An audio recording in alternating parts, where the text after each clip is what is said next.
We sat atop that stone fortification, looking out onto a dark green carpet of texture and volume. For me, love is typically not a feeling that can cut through the discomfort of an especially high June sun. That day, though, having traversed the paths below and emerged onto this outlook, I fell in love. It was a feeling that rivaled what I'd previously known to be the deepest state of closeness. This sentiment has stayed with me to this day. For many men, nature quite literally calls them. A sparrow's song in the early morning, the whistle of miles-traveled winds through oak trees, the lapping of tidal waves against polished stone beaches. Some heed the call and explore as they can and when they can. Others little know until tried how much of the uncontrollable there is in them. They are compelled by their constitution to adopt a truer way of being, away from people and how they choose to be. There's something romantic about a Chris McCandless style asceticism, abandoning all monetary possessions and embarking into seldom explored territory. The thinking being that nature will provide, like a doting mother welcoming her son returned from war with a hostile cityscape. However, of the millions of creatures, nature seems most concerned with those of her children who stayed close to her bosom. Freed from tools, plans, and other means of coaxing resources from the earth, adventurers like McCandless, Rossellini, Waterman, and McCune believe they can transcend their haughty lives with only outstretched arms. The inherent danger of settling parts unknown with little but a hasty plan makes the endeavor even more appealing. The reward in taming the wild and consequently the chaos inside one's self outstrips any tragic end conceivable. Observers seeing someone abandon an enviable life, good life, neglect that they have defined what this good life is and prescribed it as worthy for everyone. To set course and embark on this leaving is to accept all outcomes.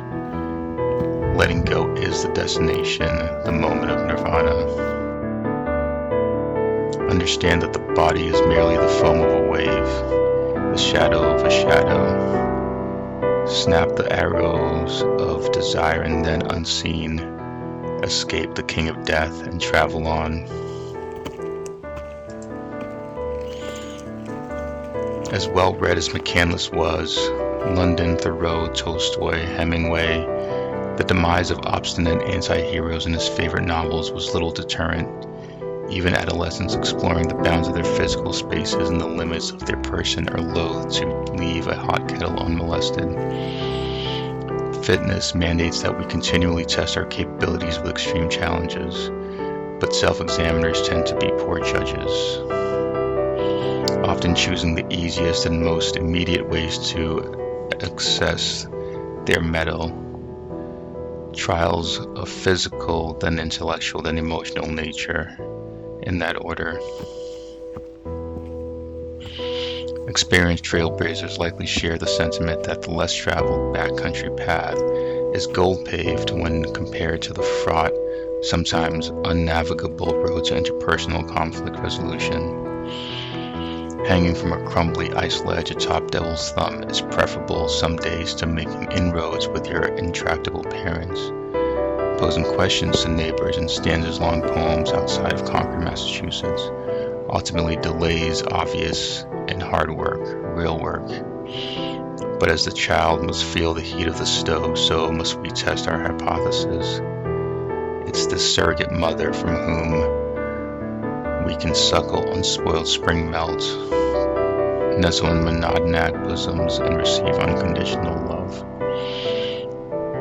Most are quickly rejected from the brood, ending their romantic ideas about paths unknown and the nature of their troubles. A matter of weeks or months can spell disaster, though, as McCandless unfortunately discovered.